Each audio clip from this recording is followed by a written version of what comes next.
এ প্রসঙ্গে আর একটা ওয়াকিয়া বলা হয়। হযরত ঈসা রুহুল্লাহ ওনার সময়কার একটা ঘটনা। ওনার সময়কার ঘটনাটা হলো, উনি তো ওনাকে মাসি বলে, বুঝতে অনেক সফর করতেন, ভ্রমণ করতেন। তিনি একবার ভ্রমণ করতে করতে এক এলাকায় বিরাট একটা ময়দান, অনেক বড়, যেটা কুল কিনারে দেখা যায় না। তো অনেক বড় ময়দান। তো সেখানে যে হযরত রুহুল্লাহ ইসলাম বললেন যে বারেলাই এক অনেক বড় ময়দান, এখানে কি আপনার কোনো নিদর্শন মরক দেখার মতো? হযরত ঈসা রুহুল্লাহ আলাইহিস সালাম তিনি সফর করতে করতে গেলেন বিরাট ময়দান, যেটা কুল কিনারে দেখা যায় না। তো উনি বললেন, হে বারেলা, এটা তো অনেক বড় ময়দান, এখানে আপনার কোনো নিদর্শন মরক সেখানে দেখার মতো? তো যিনি খলিক, যিনি মালিক, রমল করতে, হ্যাঁ আছে। কোথাকে আপনি সোজা হাঁটতে থাকেন সামনে। উনি সোজা হাঁটতে থাকলেন, হাঁটতে হাঁটতে হাঁটতে হঠাৎ আসলেন সেদিন বিরাট একটা গম্বুজ। হাঁটতে হাঁটতে এসে দেখলেন অনেক বড় একটা গম্বুজ, রাস্তা বন্ধ হয়ে গেছে, আর যাওয়ার রাস্তা নেই, অনেক বড় একটা গম্বুজ। হযরত রুহুল্লাহ আলাইহিস সালাম বললেন, বারেলাই, এখন থেকে একটা বিরাট গম্বুজ যেমন বড় মোচা, রাস্তা বন্ধ হয়ে, তাহলে এখন কী করতে হবে? তো যিনি খলিক, যিনি মালিক বললেন, ওনার তো একটা আশা ছিল, আশা মরক, লাঠি মরক, যে আপনার এই আশা মরকটা গম্বুজের উপরে রাখেন, তাইলেই দেখবেন কী করতে হবে। উনি যখন আস্তে করে রাখলেন, দেখা গেল গম্বুজ দুই ভাগ হয়ে গেল। দুই ভাগ হয়ে দেখেন ভিতরে একটা লোক, একটা আসন, মুক্তালিব বর্ণনা, কেউ বসা, কেউ দাঁড়ানো, একটা বুজুর্গ ব্যক্তি বসা, হাতে তসবিহ, জিকির ফিকিরে মশগুল, সামনে একটা আনার ফল। দেখুন তাজ্জুব, আল্লাহ এটা কি হাকিকত? তো যিনি খলিক, যিনি মালিক, যিনি রহমান বললেন, এটা আমাকে বলতে হবে না, আপনি এই বুজুর্গ লোককে জিজ্ঞাসা করেন, সেই বলে দিবে সব।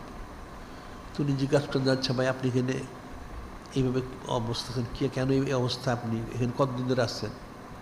কতদিন যাবত এখানে আপনি অবস্থান করতেছেন? আপনি কি খান, কি পড়েন, আপনার নামাজ কালাম, জিকির ফিকির ইত্যাদি ইত্যাদি কীভাবে ফয়সালা করেন? আর এখানে এটার ভিতরে আপনি থাকেন, এখানে দিন এবং রাত্রি কী করে বুঝেন?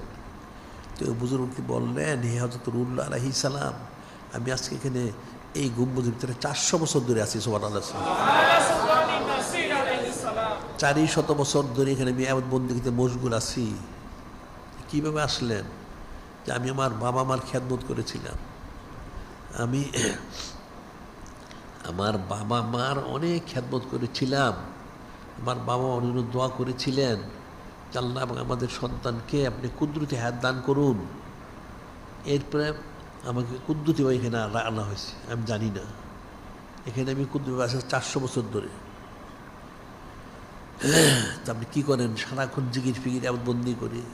তো খাওয়া দাওয়া করেন কীভাবে? এই যে দেখেন না, বেহেশত থেকে আমাকে আনার ফল দেয় প্রতিদিন। বেহেশত জান্নাত থেকে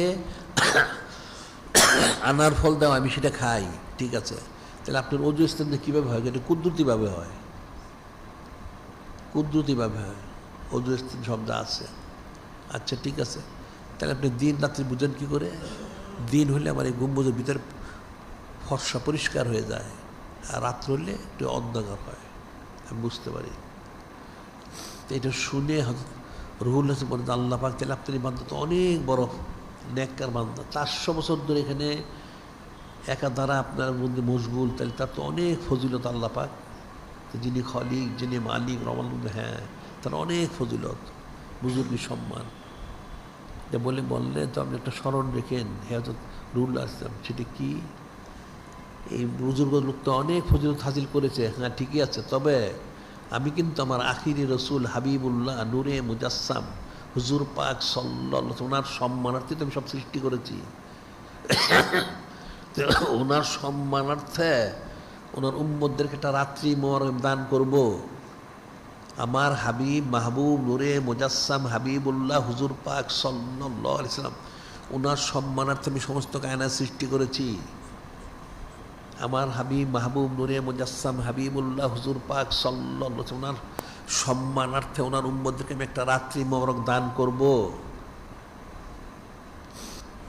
যে কোন রাত্রি মোবারক বারে আলহি, সে হচ্ছে লাইলাতুল মুবারাকা, লাইলাতুল শাবান, অর্থাৎ শবে বরাতের রাত্রি, যেটি কী ফজিলত হবে বাড়ালেই, সেই রাত্রিতে যদি আমার কোনো বান্দা নূরে মুজাসসাম হাবিবুল্লাহ হুজুর পাক সাল্লাল্লাহু আলাইহি ওয়াসাল্লাম, ওনার কোনো উম্মত যদি সেই রাত্রিতে খালেস নিয়তে, খালেস 2 রাকাত মাত্র নামাজ পড়ে, সেই রাত্রিতে যদি আমার কোনো বান্দাবান্দি খালেস নিয়তে মাত্র 2 রাকাত নামাজ আদায় করে, তাহলে এই বুজুর্গ ব্যক্তি এই গম্বুজের ভিতরে যে 400 বছর একদম যেই ফজিলত হাসিল করেছে তার চেয়ে বেশি ফজিলত দিব। সুবহানাল্লাহ, সাল্লাল্লাহু আলাইহি ওয়াসাল্লাম।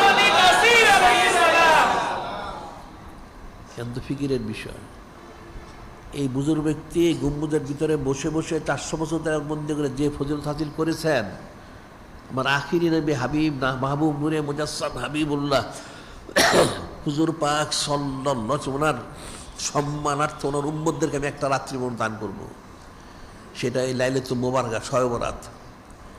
এই রাত্রিতে যদি আমার বান্দাবান্দি কেউ খালেস নিয়তে আমার মোহাম্মদ মারিফত নিসবত আমার হাবিব মাহবুব নূরে মুজাসসাম হাবিবুল্লাহ হুজুর পাক সাল্লাল্লাহু, ওনাদের মোহাম্মদ নিসবত হাসিলের লক্ষ্যে মাত্র 2 রাকাত নামাজ পড়ে, মাত্র 2 রাকাত খালেস, তাহলে এই বুজুর্গ ব্যক্তি এই 400 বছর একবন্দি করে যে বুজুর্গ হাসিল করেছেন তার চেয়ে বেশি বুজুর্গ হাসিল করবে। সুবহানাল্লাহ, সাল্লাল্লাহু আলাইহি ওয়াসাল্লাম। তাহলে এখন সেই রাত্রি এবং ফজিলত কত, শবে বরাতে ফিকির করো এবার। তাহলে কী করতে হবে রাত্রিতে বলো?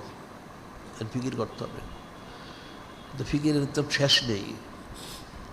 এখন কুমু লাইলাহা, সারা রাত্র সজাগ থেকে একবন্দি করতে হবে, ইস্তিগফার তওবা করতে হবে, আর যার যা চাওয়ার সব দোয়া করো, সারাক্ষণ দোয়া করো, অবশ্যই তোমাকে যা চাও তার চেয়ে বেশি দেওয়া হবে। সুবহানাল্লাহ।